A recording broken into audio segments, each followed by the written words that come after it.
श्रीमद् भागवत सुधा सागर सप्ताह की विधि। सनकादि कहते हैं, नारद अब हम आपको सप्ताश्रण की विधि बताते हैं।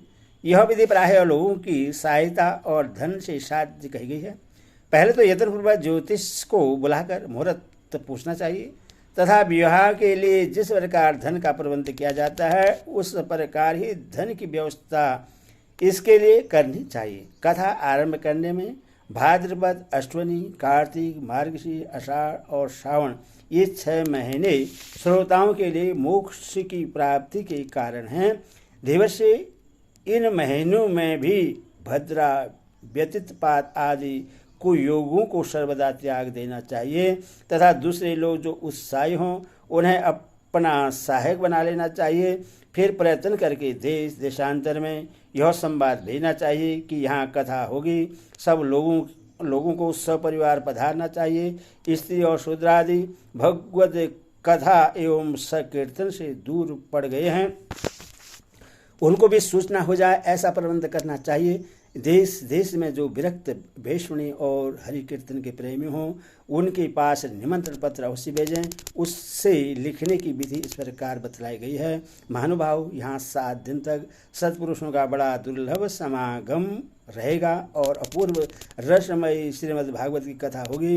आप लोग भगवत दृश्य के रसिक हैं अथवा श्री भागवत मृत पान करने के लिए प्रेम पूर्वक शीघ्र ही पधारने की कृपा करें। यदि आपको विशेष अवकाश न हो तो भी एक दिन के लिए तो अवश्य ही कृपा करनी चाहिए, क्योंकि यहाँ का तो एक क्षण ही अत्यंत दुर्लभ है। इस प्रकार विनयपूर्वक उन्हें निमंत्रित करें और जो लोग आए उनके लिए यथोचित निवास स्थान का प्रबंध करें।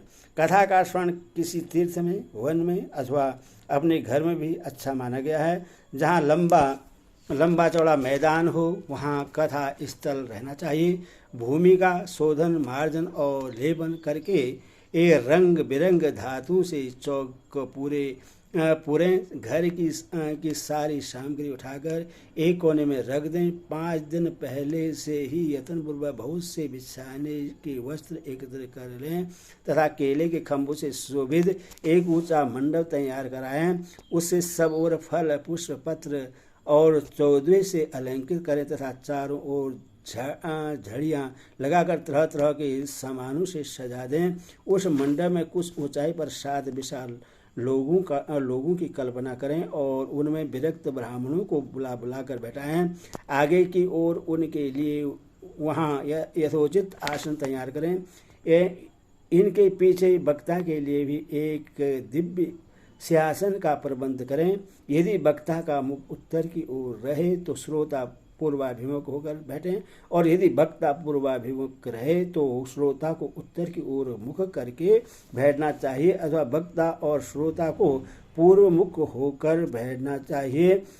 देश काल आदि को जानने वाले महानुभावों ने श्रोता के लिए ऐसा ही नियम बतलाया है जो वेद शास्त्र की सर्वश्रेष्ठ व्याख्या करने में समर्थ हो, तरह तरह के दृष्टांत दे सकता हो तथा विवेकी और अत्यंत स्पर्श हो। ऐसे विरक्त और विष्णु भक्त ब्राह्मण को वक्ता बनाना चाहिए।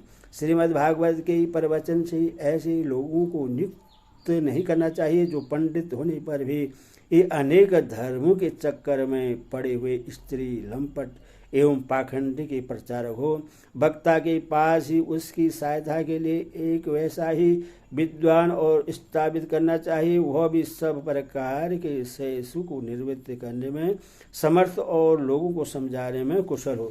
कथा प्रारंभ के दिन से एक दिन पूर्व व्रत ग्रहण करने के लिए वक्ता को शौर करा लेना चाहिए तथा अरुणोदय के समय शौच से निवृत्त होकर अच्छी तरह स्नान करें और संध्यादि अपने नित्य कर्मों को संक्षेप में समाप्त करके कथा के विघ्नों से निवृत्ति के लिए गणेश जी का पूजन करें। तदंतर पितृगण का तर्पण कर पूर्व पापों की शुद्धि के लिए प्रायश्चित करें तथा ऐसा एक मंडप बनाकर उसमें श्री हरि को स्थापित करें। फिर भगवान श्री कृष्ण को लक्ष्य करके मंत्रोच्चारण पूर्वक कर्मशः षष्ठोपचार विधि से एक पूजन करें और उसके पश्चात प्रदक्षिणा तथा नमस्कार आदि का इस प्रकार स्तुति करें।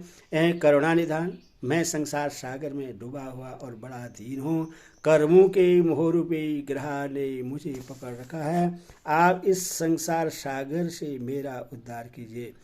इसके पश्चात धूप दीप आदि सामग्रियों से श्रीमद् भागवत की भी बड़े उत्साह और प्रीतिपूर्वक विधि विधान से पूजा करें। फिर पुस्तक के आगे नारियल रखकर नमस्कार करें और प्रसन्नचित्त से इस प्रकार स्तुति करें।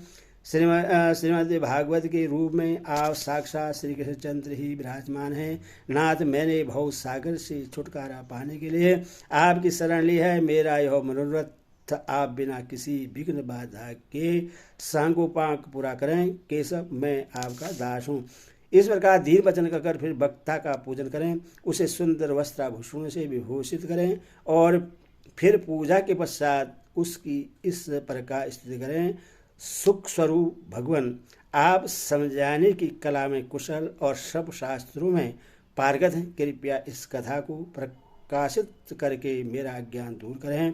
फिर अपने कल्याण के लिए प्रसन्नतापूर्वक उसके सामने नियम ग्रहण करें और 7 दिनों तक यथाशक्ति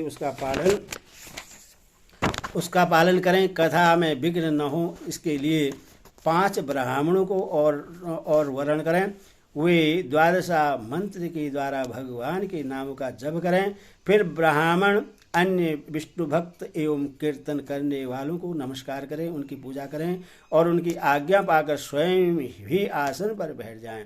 जो पुरुष लोक संपत्ति, धन, घर और पुत्रादि की चिंता छोड़कर शुद्ध चित्त से केवल कथा में ही ध्यान रखता है, उसके स्वर्ण का उत्तम फल मिलता है। बुद्धिमान वक्ता को चाहे कि सूर्योदय से कथा आरंभ करके 3:30 पहर तक मध्यम स्वर से अच्छी तरह कथा बाँचें।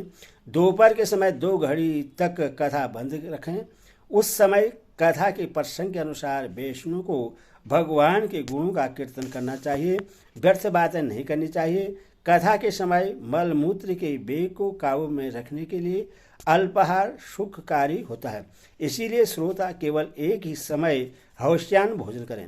यदि शक्ति हो तो 7 दिन निराहार रहकर कथा सुनें अथवा केवल घी या दूध पीकर सुखपूर्वक श्रवण करें अथवा फलाहार या एक समय ही भोजन करें।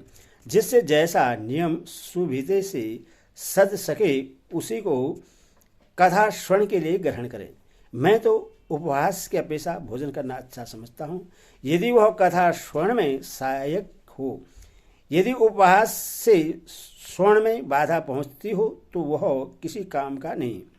नारद जी, नियम से सप्ताह सुनने वाले पुरुषों के नियम सुनिए।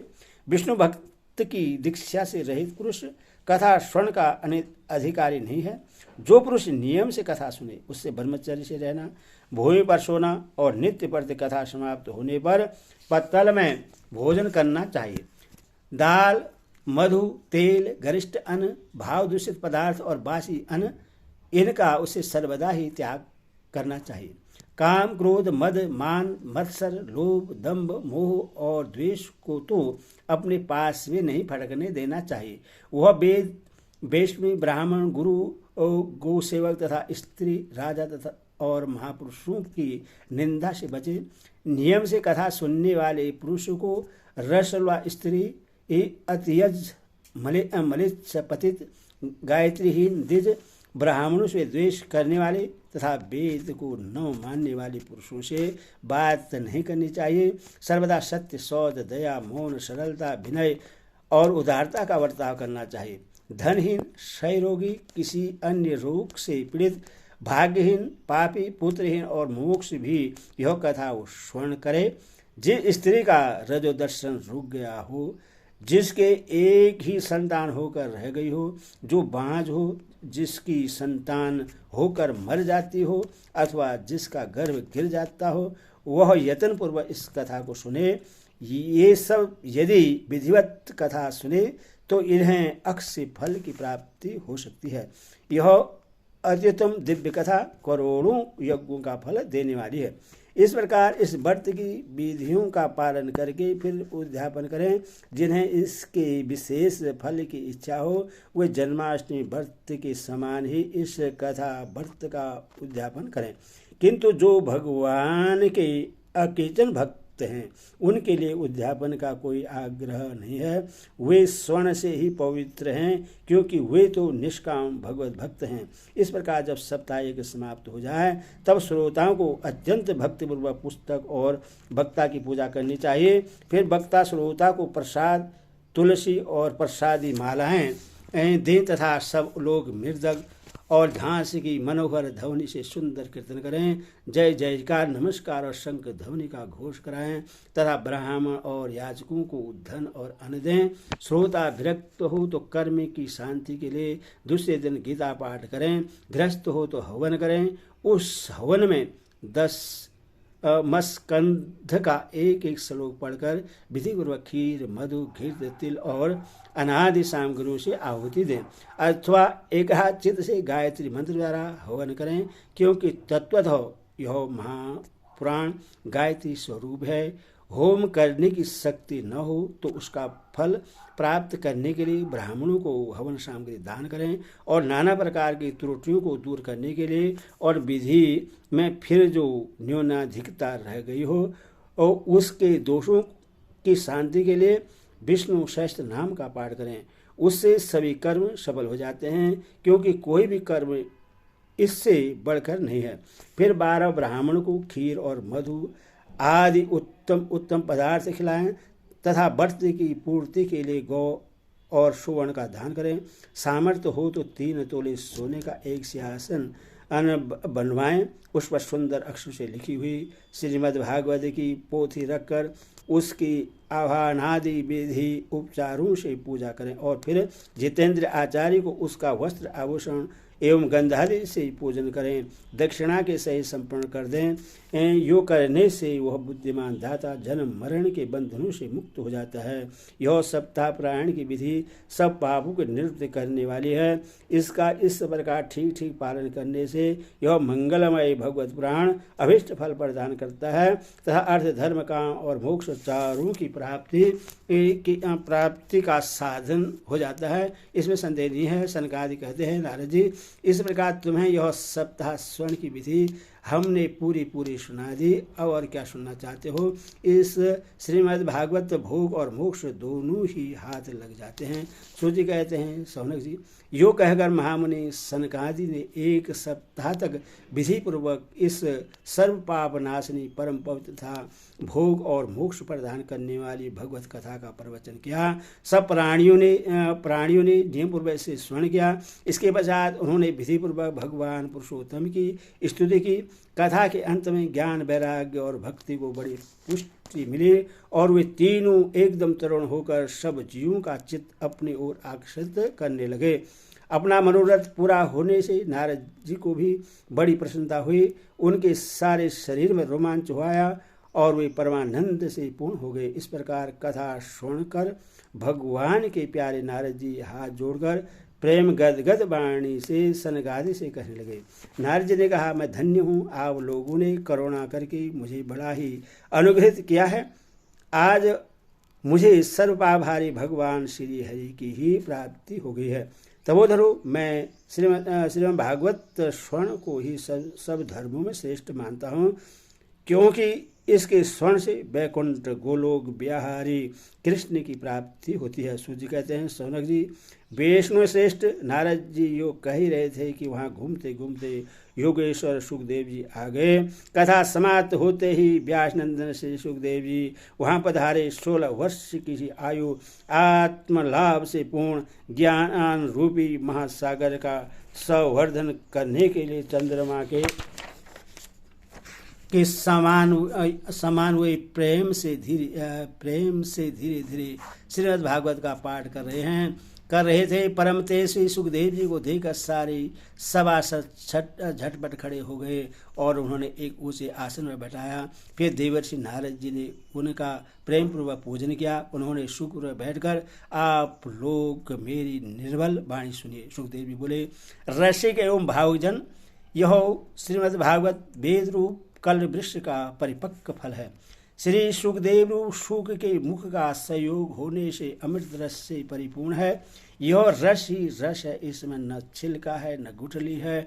यह इसी लोक में सुलभ है। जब तक शरीर में चेतना रहे तब तक आप लोग बार बार इसका पान करें। महामुनि व्यास देव ने श्रीमद् भागवत पुराण की रचना की है। इसमें निष्कपट निष्काम परम धर्म का निरूपण किया है। इसमें शुद्धाकरण सत्पुरुषों के जानने योग्य कल्याणकारी वास्तविक वस्तुओं का वर्णन है, जिससे तीनों तापों की शांति होती है। इसका आश्रय लेने पर दूसरे शास्त्र अथवा साधन की आवश्यकता नहीं रहती। जब कभी पुण्यात्मा पुरुष इसके स्वर्ण की इच्छा करते हैं तभी ईश्वर अविलंब उनके हृदय में अवरुद्ध हो जाते हैं। यह भागवत पुराणों का तिलक और विष्णु का धन है। इसमें परहंसों में प्राप्त विशुद्ध ज्ञान ही वर्णन किया गया है तथा ज्ञान वैराग्य और भक्ति के सही निवृत्ति मार्ग को प्रकाशित किया गया है। जो पुरुष भक्तिपूर्वक इसके स्वर्ण पठन और मनन में तत्पर रहते हैं वह मुक्त हो जाते हैं। यह रस स्वर्गलोक सत्यलोक कैलाश और वैकुंठ में भी नहीं है। इसीलिए भाग्यवान श्रोता तुम इसका खूब पान करो, इसे कभी मत छोड़ो। सूर्य कहते हैं श्री सुखदेव जी के इस प्रकार कह ही रहे थे कि उस सभा के बीचों बीच प्रहलाद बलि उद्धव और अर्जुन आदि पादर्शों के सही साक्षात श्री हरि प्रकट हो गए। तब देवर्षि नारद ने भगवान और उनके भक्तों की यथोचित पूजा की। भगवान को प्रश्न देकर देवर्षि ने उन्हें एक विशाल शासन पर बैठा दिया और सब लोग उनके सामने सकीर्तन करने लगे। उस कीर्तन को देखने के लिए श्री पार्वती जी सहित महादेव जी और ब्रह्मा जी भी आए। कीर्तन आरंभ हुआ। प्रहलाद जी जो तो चंचल गति फुर्तीले होने के कारण करताल बजाने लगे। उद्धव जी ने झांसे उठा ली। देवर्षि नारद वीणा की ध्वनि करने लगे। स्वर विज्ञान गान विद्या में कुशल होने पर कारण अर्जुन राग अल्पनाने लगे। इंद्र ने मृदंग बजाना आरंभ किया। सनकादि बीच बीच में जय घोष करने लगे और इन सब के आगे सुखदेव जी तरह तरह की सरल अंग भंगी करके भाव बताने लगे। इन सबके बीच में परम तेजस्वी भक्ति ज्ञान और वैराग्य नटों के समान नाचने लगे। ऐसा अलौकिक कीर्तन देखकर भगवान प्रसन्न हो गए और इस प्रकार कहने लगे, मैं तुम्हारी इस कथा और कीर्तन से ही बहुत प्रसन्न हूँ। तुम्हारे भक्ति भाव से इस समय मुझे अपने बस में कर लिया है। अथवा तुम लोग मुझसे वर मांगो। भगवान के ये वचन सुनकर सब लोग बड़े प्रसन्न हुए और प्रमाद चित्त से भगवान से कहने लगे, भगवान हमारी यह अभिलाषा है कि भविष्य में भी जहाँ कहीं सप्ताह कथा हो वहाँ आप इन पादर्शों के सहित अवश्य पधारें।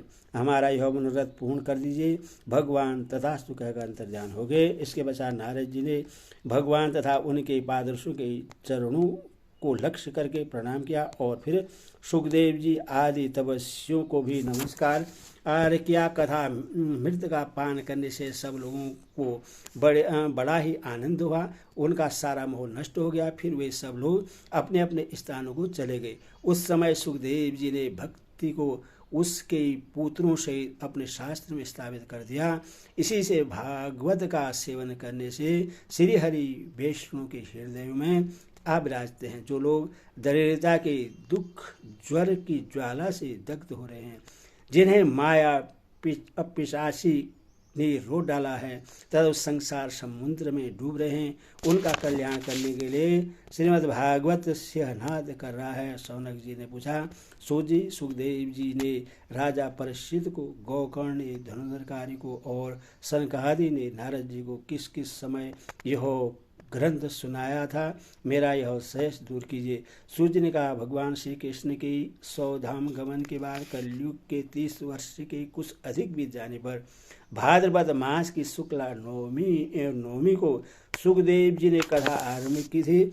राजा परीक्षित के कथा सुनने के बाद कलयुग के 200 वर्ष बीत जाने पर आषाढ़ मास की शुक्ला नवमी को गोकर्ण जी ने यह कथा सुनाई थी। इसके पीछे कलयुग के 30 वर्ष और निकल जाने पर कार्तिक शुक्ला नवमी से सनकादि ने कथा आरंभ की थी। निष्पाप सौनक जी, आपने जो कुछ पूछा है उसका उत्तर मैंने आपको दे दिया। इस कलयुग में भागवत की कथा भवरोग का रामबाण औषध है।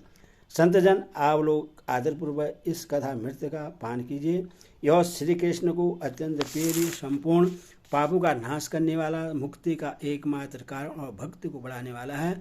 लोक में अन्य कल्याणकारी साधनों का विचार करने और तीर्थों का सेवन करने से क्या होगा? अपने दूत को हाथ में पास ले देकर यमराज उसके कान में कहते हैं, देखो, जो भगवान की कथा वार्ता में मस्त हो रहे हैं उनसे दूर रहना। मैं औरों को ही दंड देने की शक्ति रखता हूँ, वैष्णव को नहीं। इस आसार संसार में विषय रूप विषय की आसक्ति के कारण व्याकुल बुद्धि वाले पुरुषों, अपने कल्याण के उद्देश्य से आधे क्षण के लिए भी इस सुख कथा रूप अनुपम सुधा का पान करो। प्यारे भाइयों, निदित कथाओं से युक्त कुपथ में व्यर्थ ही क्यों भटक रहे हो? इस कथा के कान में प्रवेश करके ही मुक्ति हो जाती है। इस बात के साक्षी राजा परीक्षित हैं। श्री सुखदेव जी प्रेम रस के प्रभाव में स्थित होकर इस कथा को कहा था।